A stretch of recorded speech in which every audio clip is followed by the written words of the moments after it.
Namaste Swami G. Namaskar everyone. Param Pujya Swami Sri Nityananda Giri Ji. He is an Acharya of Kriyayoga order, was born in 1961 in a remote village in the state of Odisha, India.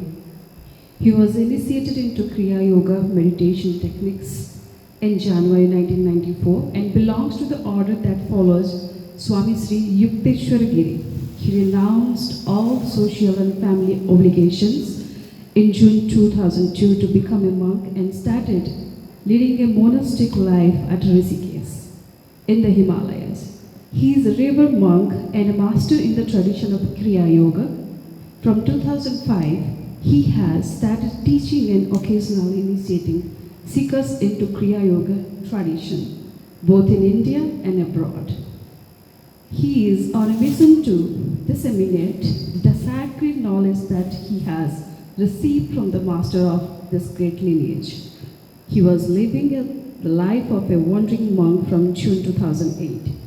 Monasteries in Himalayas being his main abode since November 2020, he has been living at a small ashram called Kriyayoga Ashram in Khadri in the Samapur area of Rishikesh. Please welcome Param Pujya Swami Ji. With that, we will start our sessions.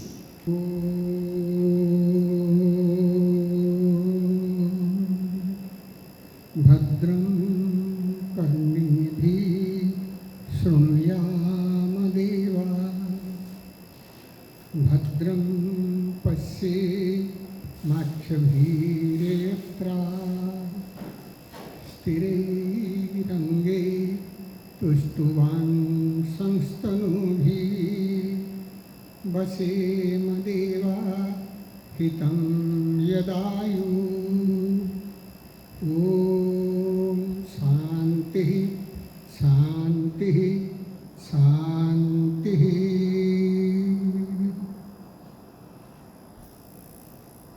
Suprabhat. Good morning everybody.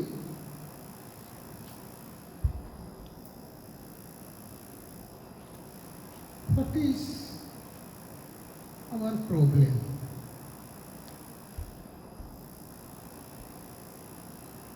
The problem is that none of us are happy. Human beings try to achieve happiness by various means. Some work on the material field, how we can develop our wealth, our property, thinking that that will give us the ultimate happiness. We fail. Then other people work in the field of science and technology. Some other in social field, creating social harmony, trying to create social harmony. Some others working on the field of charity. Various means people try. Then some others thinking about the basic human problems and then developing philosophies. But none of these has satisfied the human quest for pure happiness. The reason is we are not free here. There is no freedom. Freedom means I am not talking here about swechhachar. Anything I want to do, when people say, oh, I can't limit myself. Whatever I want to do, I can do. That is not freedom. Freedom from sufferance. And we are not getting that. We tried in various means. What is the problem? What is the root cause? In the Dhyanabindu Upanishad, it is called Mano Eva Manusyanam Karanam Bandhamukya. Mind is the cause of bondage and mind is the cause of liberation. If you are in bondage, if you are in sufferings, a person in bondage is always in sufferings. That is the main cause is our mind. And if we are liberated, then also the cause is the mind. That is why in Upanishad it is said, Manasa no manati. You can't achieve that by your mind. Again, same Upanishad is speaking, Manasa vedamaptavyam. Know that through your mind. How these contradictory things are said? Actually, it is not contradictory. It seems contradictory. We cannot achieve that with a mind. Then in the next stanza of that verse it says, Bandhaya Vishaya Sattva Muktam Nirvishayam Mana. When mind is attached to the Vishaya, objects of sense organs, object of mind, that is when we roam on a Vishaya, we are attached to a Vishaya, to an object. Object not necessarily be a physical object, it can be a physical object, it can be a mental object, it can be an abstract, whatever it may be. Then we are in bondage. And when that mind is freed from all the objects, this becomes liberation. Muktam nirvisayam. That is how what happens. If we remain in a prison, can we become happy? But we are in a prison. Prison means the prison of the world. And what are the walls of this prison? Our senses, sense organs, and objects that we try to enjoy through our senses. And we are that, we are living in that. And we cannot free ourselves to know our true self. That is our main problem. We born inside the prison and die outside the prison. If we look into the life of Krishna, he was born in a prison. But the time Krishna takes bath, all the prison gates are open. No one can confine Krishna into prison. All those who are guarding the prisons, they fall asleep. That is the problem. We have to give birth to Krishna in our life. Once we give birth to the Krishna, then we are free. No prison can stop. What is that Krishna? That Krishna is our true self. That Krishna is our true nature. That Krishna is our short deity. That Krishna is pure consciousness. That Krishna is principle of true existence. That we are not having within us. We have an existence. And that existence is an apparent existence. An existence thrust upon us. For example, now you are listening. You become a listener. That is your present identity. I am speaking. I become a speaker. That is my present identity. Is this my true identity? This is the identity of body-mind complex, not me. And body-mind complex is in nature. It appears like a consciousness principle because of the reflection of consciousness in the mind principle. In actuality, this is not. If you take away the consciousness from you, can your eyes see? Can your ears hear? Can your mind think?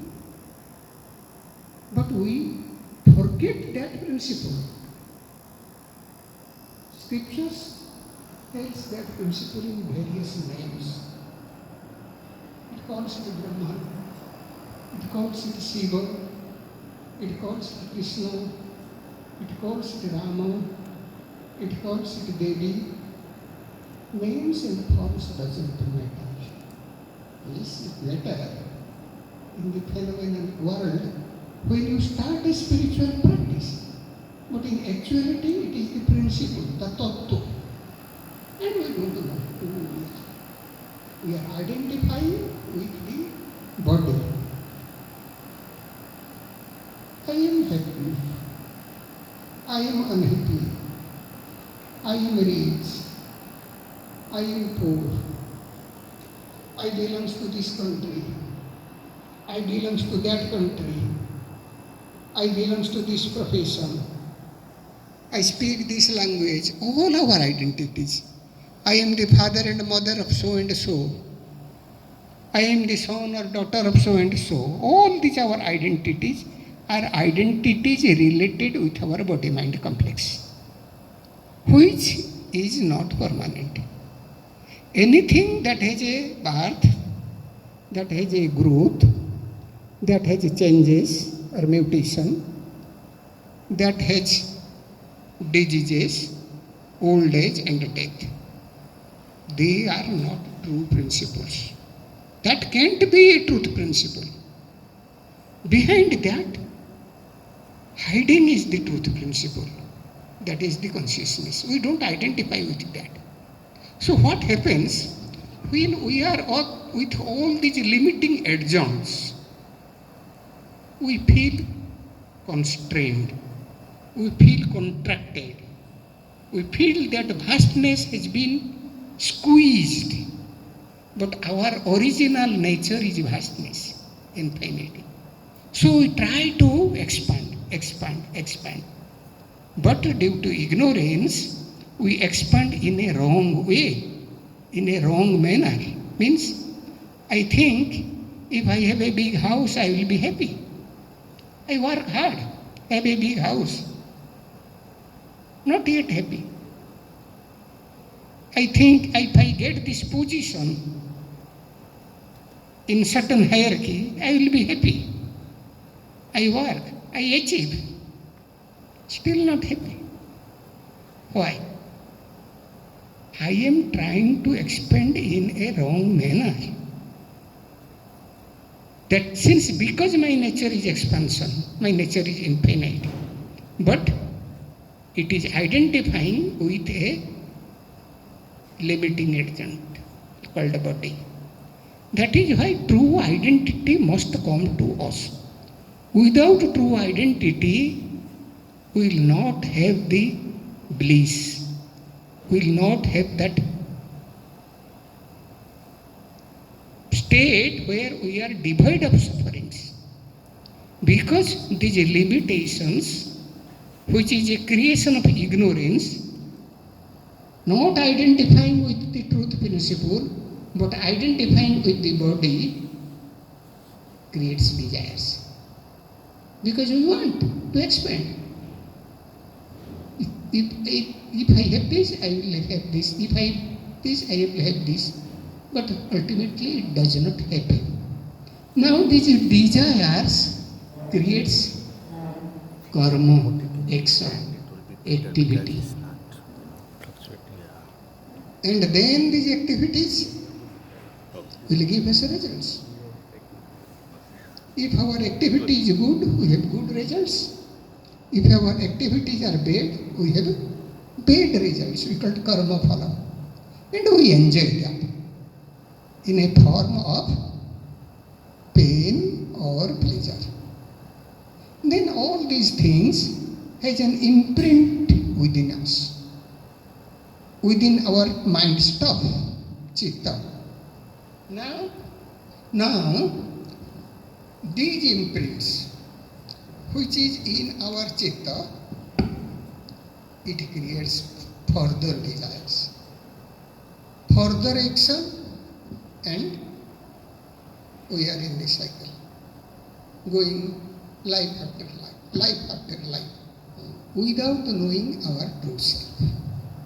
But sometimes within this cycle, we have to look into within us and start to find out what is the cause. That is the point when we start the seed of liberating ourselves from this cycle. Ultimate liberation when there is removal of ignorance. So, what we want is a true identity.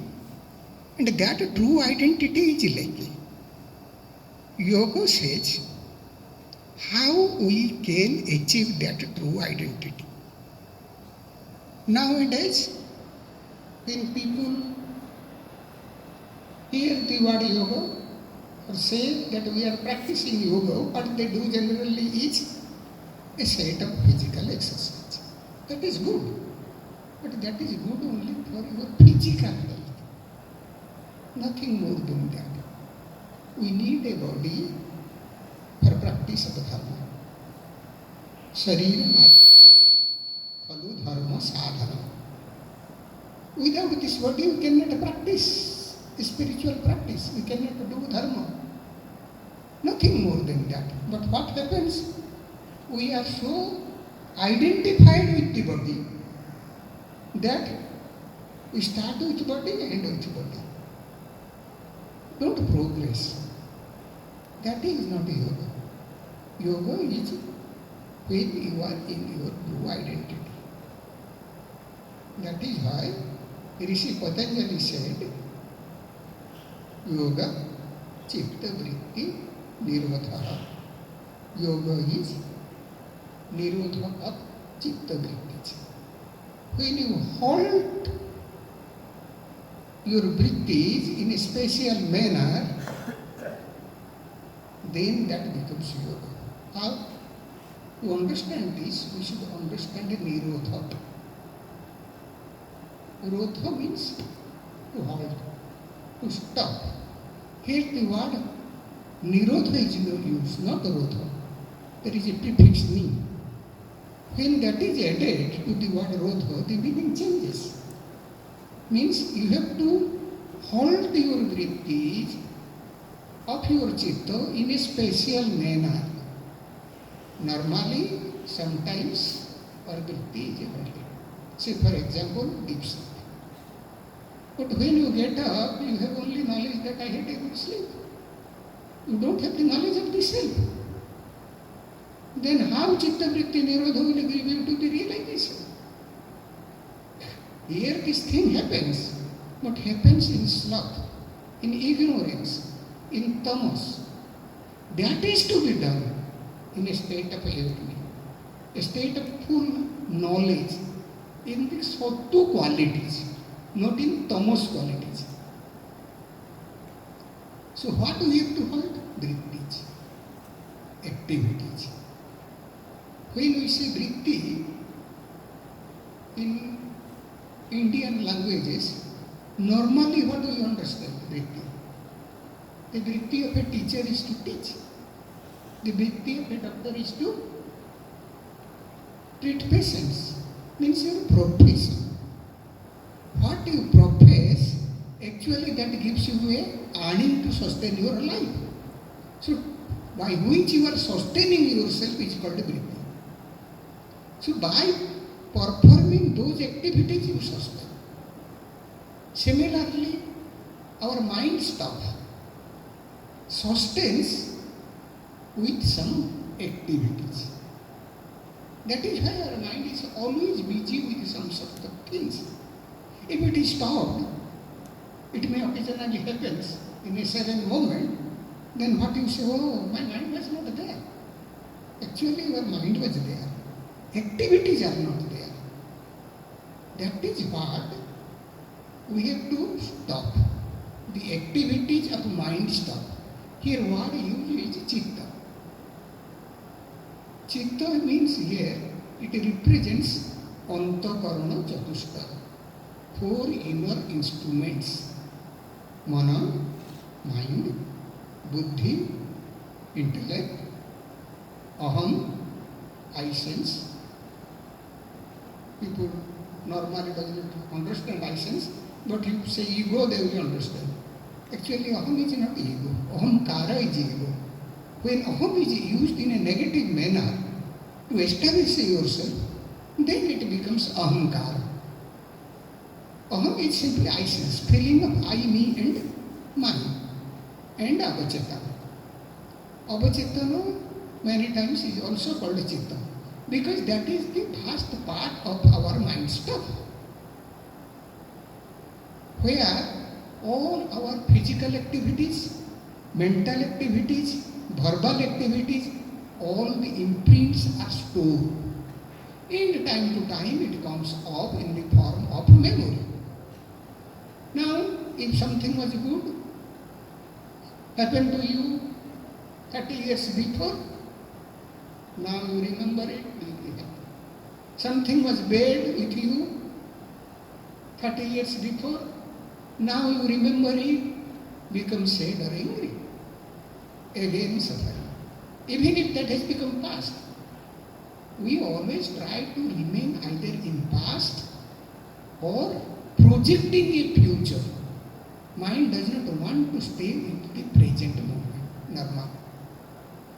And in the process of all these activities of monovritti, activities of mind, buddhi vritti, activities of intellect, aham vritti, activity of the I sense principle, ego principle, and avachetana vritti, that is memory. We are going on, and identifying ourselves with a limiting agent. I see nowadays, now I am become a seer, I am become an observer of the red rose. So, my identity, real identity is never coming up. Till there are these activities, we will be identifying with something. We will only have our real identity when we stop all this. That is what Rishi Patanjali is saying in the very second verse of the Yoga Sutras. Then what will happen? Tadadrastu Surupe Avasthana. When you see that state, you are in your Surupa. To stay in your Surupa means your own form, your own identity, your real identity. That has been spoken in scriptures as Satyam, truth principle.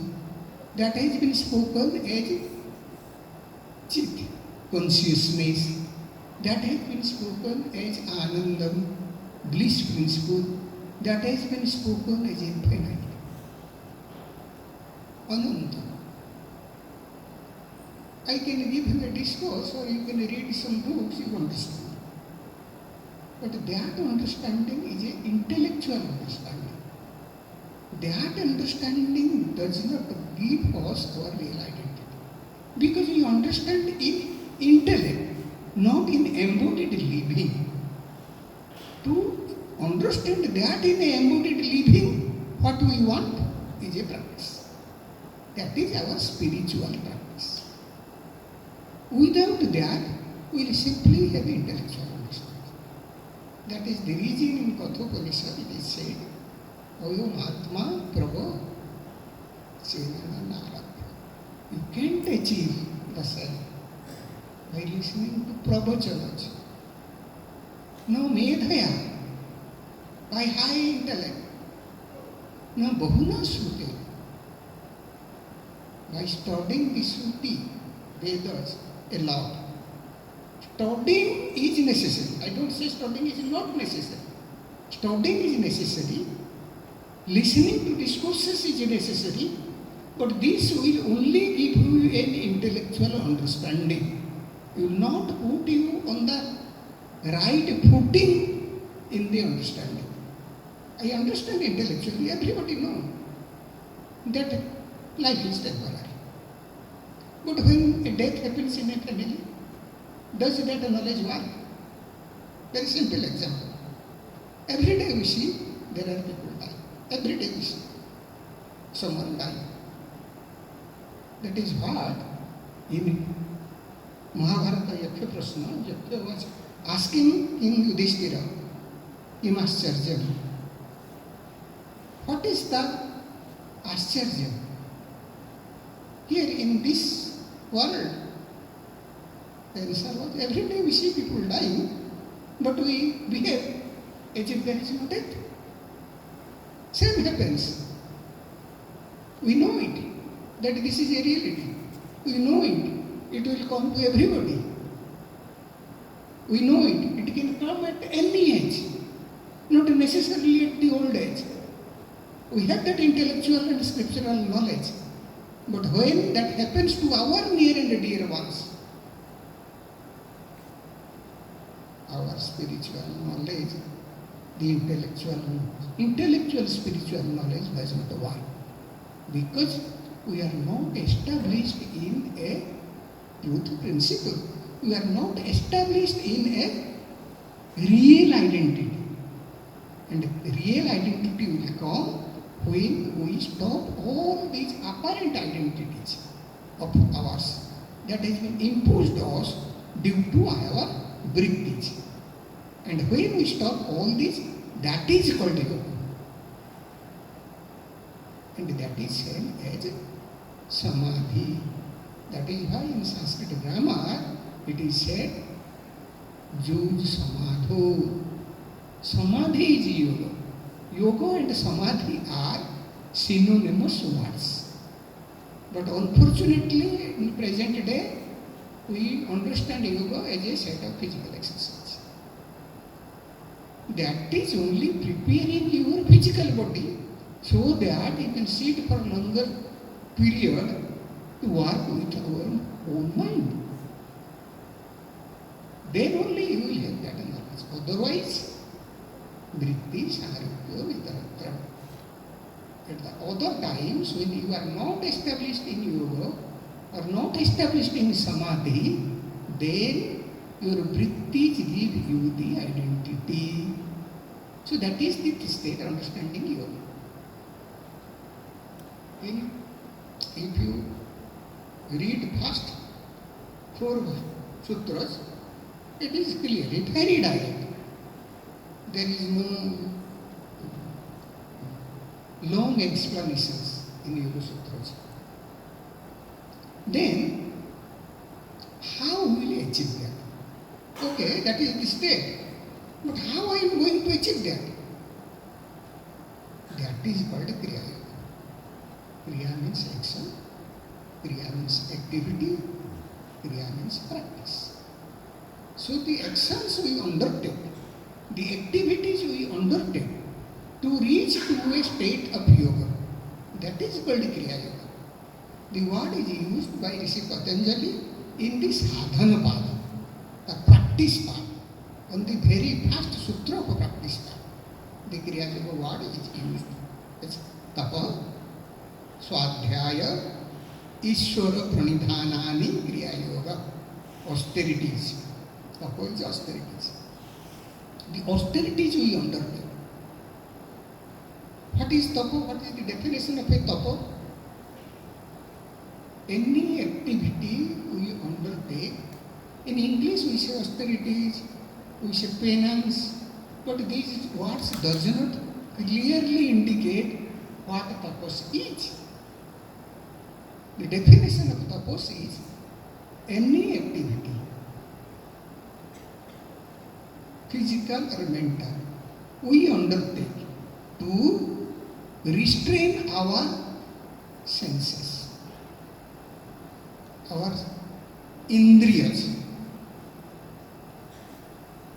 Indriyas, when we say indriyas, we are talking about 5 sense organs, 5 organs of action and mind. So we have 11 indriyas. When we undertake an activity to restrain them, first we have to restrain them. Sanjama. Sanjama is required. Without sanjama, no one is going to be successful in this field of spiritualism. Not possible. Problem is, we don't want to practice sanjama. We don't want to practice tapas. Because tapas is is heat. Mind doesn't want it. But without that it is not possible. In the words of Sri Aurobindo, those who have read some of his literatures, what he says, we want light, but we prefer darkness. That is what the human nature is. I aspire for light, but I am very good with darkness. So with this contradiction, how it will work? And we think that light and darkness can go together. Not possible. Just put one light, darkness is over. How can darkness stay with light? But we try. We want. Inside we want that I should know myself. I should be good. I should not be prey to the greed, prey to the anger, prey to the violence, be a prey of the violence. But we are in anger, we are in greed, we are in violence, and we don't want to live them. We want to achieve success in spiritualism along with that. That is why Yoga speaks about Yama and Niyama. You have to follow Yama. Yama means Sanya. Yama means the death of the God of death. God of death, Yama, is called Dharma Devata. He is Dharma Devata. He protects Dharma. If we don't follow that, then it catches. We are in the cycle. We all want Samadhi on the very first day. Don't want to practice ahimsa. Don't want to practice satya. Don't want to practice asteya. Don't want to practice brahmacharya. Don't want to practice aparigraha. I need to play a pair of clothes. What I will do with 100 pairs? These are the basic foundations. So to have control over our mind and senses, we need tapas. This is the good philosophical outcome. You are very much hungry. Always want to eat new things every day, never satisfied. Then, okay, someday someone told you should do a fasting on the Ekadasi. You fast on the Ekadasi and that becomes a tapapuri. Because you are restraining your craving for food. Anything we do, tapas are of various kinds. Do a pranayama, that is a tapa. You are practicing asana, that is a tapa. You are practicing pratyahara, that is also tapa. You are practicing dharana, that is also tapa, because your mind does not want to do that. But if you say, okay, I am not able to control my eyes, I will destroy my eyes. Is that a tapa? That is not a tapa. I am not able to control my tongue, I should coat my tongue and offer to the Devi. Is that a tapa? That is not a tapa. We should have a clear idea what is tapa means. Then comes Swadhyaya. Swadhyaya is normally translated as self-study. Means listening to the people of real knowledge and reading the scriptures. Anything, any book written is not a scripture. Remember. We have thousands and thousands and thousands of books. Are all those scriptures? No.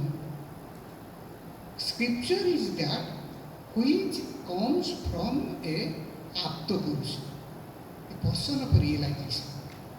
A person who is a rishi, who has seen that knowledge in the state of rishihood. That is only a scripture. Vedas are scriptures. Upanishads are scriptures. Smriti Shastra, like Bhagavad Gita, is scripture. Yoga Sutras and other sutras of knowledge are scriptures. If we study them, what will happen? We will have an understanding of what we have to do and what we have not to do, what we have to practice. So we should have Swadhyaya. Swadhyaya, Upanishad says, Swadhyaya na pramada. Don't be lazy to study. Unfortunately, in the present day, some spiritual teachers, they say not to study. I got all this knowledge by sitting silently for some days. Okay, you could have. But don't discourage people to study. That will do the harm. We need Swadhyaya. Without Swadhyaya, proper understanding will not come. And a proper inner environment will not come for the practice. Every day, if you go on reading a novel, what will happen? Your mind will be like that. One boy, two girls, or two boy, one girl, something happened within them. That is the whole story of a novel. And you are reading hundreds and hundreds of these novels. So your mind becomes like that. If you read the real scriptures, then that will give a mental orientation for you. But again, scripture says that is bahya, outer limb. The inner limb is so adhyaya. Read yourself. Try to know your real self. The spiritual techniques we do to know ourselves is also Swadhyaya. That is inner Swadhyaya. Then comes the term Ishwara Pranidhana. Surrender to God. God is not a proper word.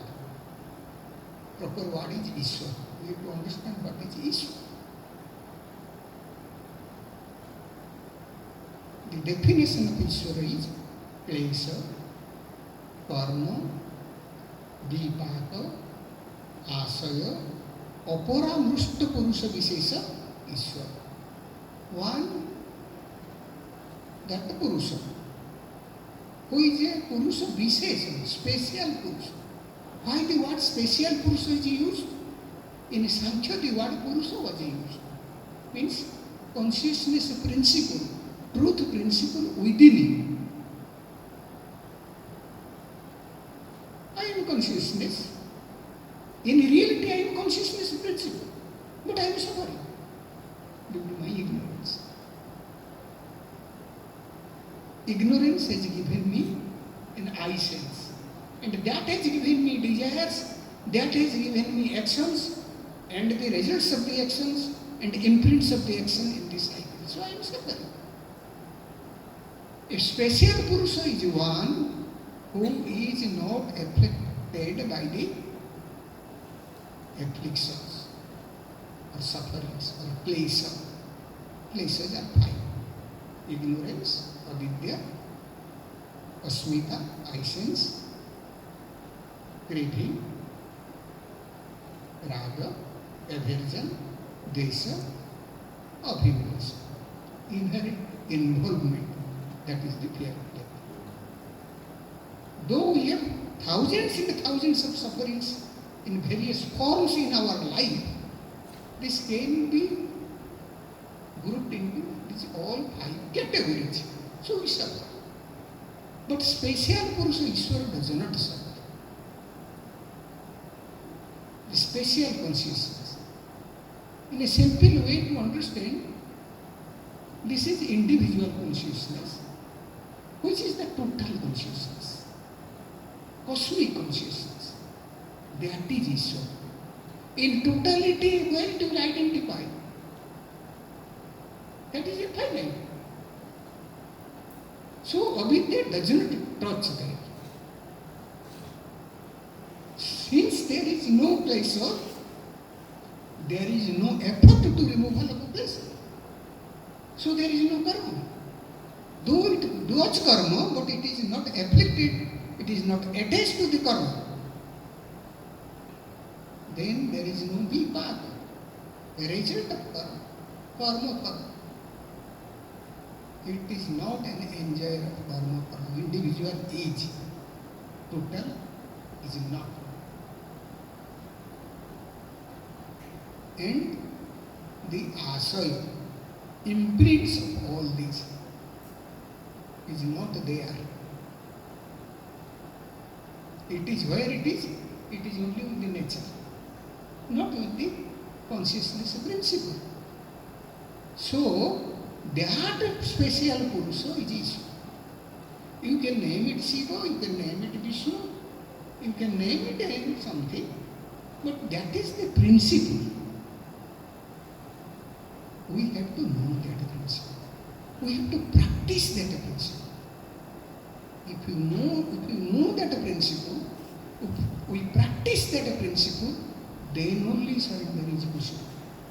Otherwise, surrendering to Ishwara is just an emotion. We call it bhakti. That is a sacred emotion, a good emotion, of course. But that is not the real bhakti. That is not the real surrender. Real surrender will descend when you have the knowledge of that principle. You know that totality, you know thyself, yourself. So that is the broad category of practices. Here, actual practices are not described, only the philosophy behind the practice. Only a broad understanding behind the practice has been described as Kriyayoga. There, further the principles are elaborated in the second chapter. How we have to do. But real techniques are learned through master to disciple, Guru, Shishya, Parampara. We learn. It is not that it is secret, no. Because if you read the Upanishads and the Agama Shastras and the Yoga Shastras, you will find techniques are mentioned, clearly mentioned. If I don't say, read, then I will say, oh, this is the secret technique of Babaji, no one knows other than me. It is not. It is clearly described. People don't read, so they don't have the knowledge. But learning them from the scriptures to apply in our day-to-day life is not very easy.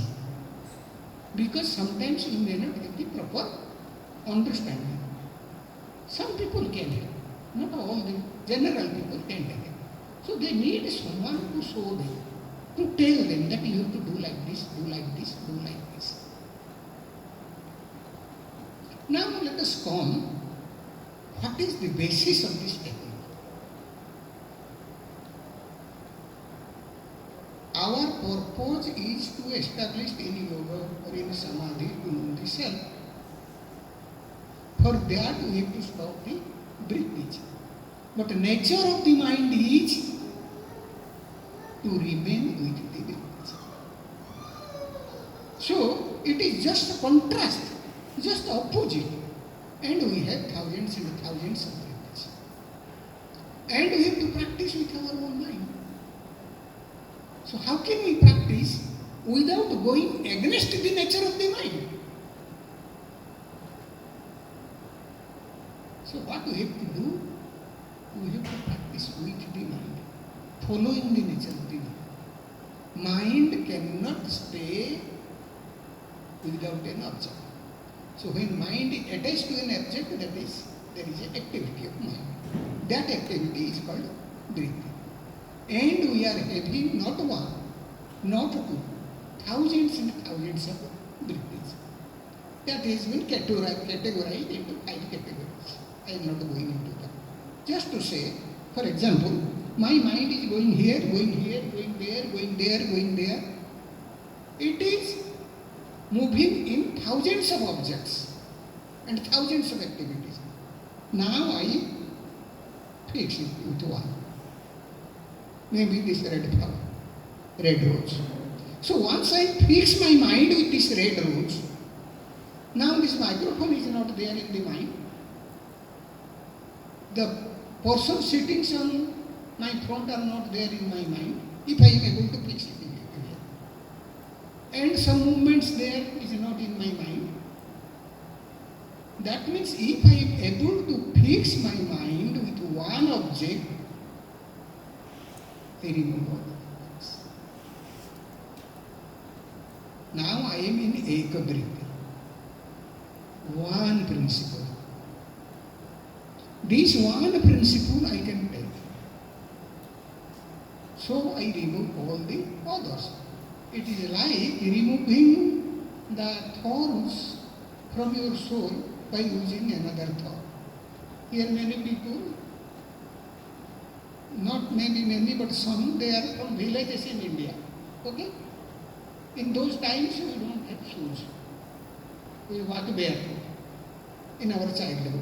So what happens? In the process, in the soul, there are many thorns. Then what my mother will do? He will take another one, some peel, and will remove them. So now I have my mind is with many objects.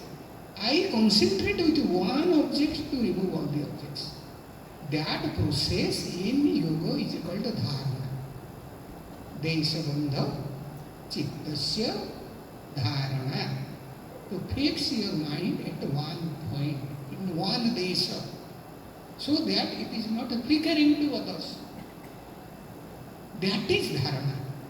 Now then dharana becomes mature, you are only with that object. Nothing is intruding. Then that becomes dhyana. Concentration, your concentration is now meditation.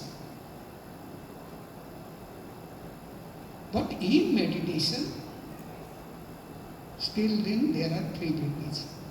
What is the 3 vrittis? I am the meditator. It is still there. Otherwise, how you are meditating? Means, dhyata in you is there. Then the object of meditation is there. That object may be Krishna. That object may be Shiva. That object may be a yantra. That object may be rising sun or star, whatever may be. One object is there. That is your dheya. And the process called dhyana. So dhyata, dheya, dhyana.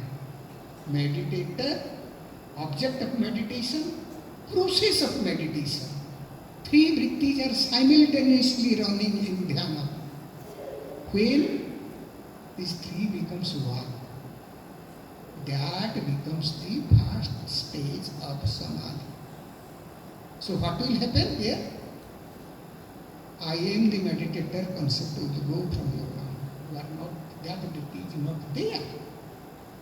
Process of meditation will cease to exist. That vritti is not there. What will remain? Only the object of meditation. Patanjali says this as savitarka samadhi. In this way, you may think I have achieved. You have not achieved. There are 7 steps like this. But the 7th step you will achieve. You say that there is only one vritti, the object of meditation. But actually, again there is 3 vrittis. But the object that you are meditating, it has a name and a form. Or just a name without form. Then there is a meaning of that name. I say rose, you are certainly not understanding apple. then there is a set of knowledge about that object. All the three vrittis are still there. When meditating further, it becomes one. Means knowledge of the object will not remain as a vritti in you. Name and form will not exist. Only the meaning will remain.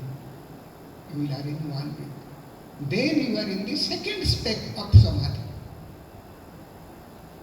In this way, when you cross 6 steps, on the 7th step you are going to be with your own self.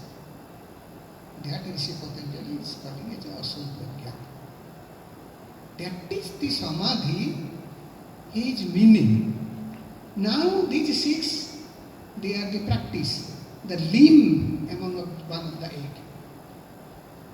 The last limb.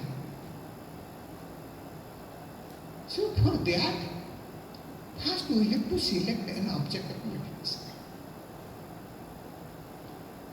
Different practices has different objects of meditation. I will not say them wrong, rather they are all right. What happens? Normally, what I am practicing, I say this is the right one, and others what are practicing is the wrong one. It is not like that. Those who have been, those techniques which are described in our scriptures, Vedas, Upanishads or Agamas, they are all valid. All valid knowledges. But we have to select one.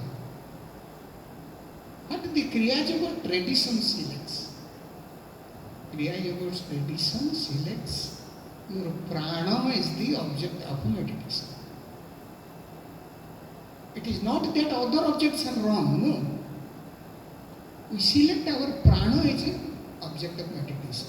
And there is a reason for that. What is the reason? Naturally our mind gets absorbed into our prana. At the state of awakening, Jagrata, our 5 sense organs, our 5 organs of action, our mind are in action. Our practice is related to the mind stuff. I am using the word mind, but actually it should be chitta. Mind stuff, I can say. So, my purpose is to work there with the mind. And there are activities in Jagrata, in the state of awakening. Then second state appears every day in my life is Supna, dream state. In dream state I sleep on the bed, but I can walk. Here remaining in Atlanta, I can go research. Physical body is not working. What it does? It is my mind only. Without seeing, with the physical eye, I see. Without hearing, with the physical ear, I hear. Without working, in my physical hands, I work. All happens in the dream images. And that is simply the reflections of our mind. So mind is still in the vrittis, still in the activities. So if you take into Jagrata and Swapna, state of awake and state of dream, so where vrittis is concerned, there is no difference. Difference only is at the body level, physical level of the organs. But when we go into deep sleep, all is equals. Mind is absorbed. Where mind is absorbed? You almost read Mandukya Upanishad, the Bhashya of Bhagavad Adi Shankaracharya. It clearly explains what happens there. He is asking to the disciple, what he is doing is so big. Sleeping is called sopita, means so apita. He is now in Atman. Then why getting up he is not having the knowledge of the self? Because he is in the tamos nature of in the tamos nature, tamos quality of the mother nature. That is why he is not, the person is not having the knowledge. Though we say sopita, but actually it is not having. Is having but not having the knowledge of that state. But vrittis are stubborn. Not all the vrittis, still there is one vritti. Otherwise, how will you know that I have slept? Still then, there is one vritti. But the purpose is that vrittis are silence. Mind, intellect, all these things, even I sense, they are being absorbed. Absorbed to which principle? The question is, when I sleep or you sleep, do you see that you are sleeping? You don't see. But you see someone else is sleeping. So when someone else is sleeping, what principle is awake? Physical body is not awake. Senses, sense organs is not awake. Mind is not awake. But what is awake? That is called prana, life energy. If that will sleep, then Ram Nam Satya. You can't do any practice. You will either be taken to a graveyard or to a funeral ground. So that happens naturally. So here in this practice, why we will not utilize that principle where the mind is naturally absorbed, but we are not giving the knowledge. So that principle of prana is taken as an object of meditation. That is why it is called prana vidya. If you read Chandogya Upanishad, Brihadaranyaka Upanishad, Prasna Upanishad, these things are very clearly illustrated. The importance of a prana vidya is told there. Then another problem stood up. That is, our mind has become so wayward, like the spoiled child of a rich man. You don't control your child. You give all the things of enjoyment. Now at the old age, you blame others for your child because he is now an adult person and is gone. Yes, that is the state of our mind. It is not satisfied with one thing. Now I am giving one object. It will revolt. So we have to give further options. Those further options are also within us. From where our mind and intellect works, that is our central nervous system, brain and spinal column. So brain and spinal column becomes second line of object of meditation. Then by further practice, from the knowledge of our ancient rishis, they found that there are certain points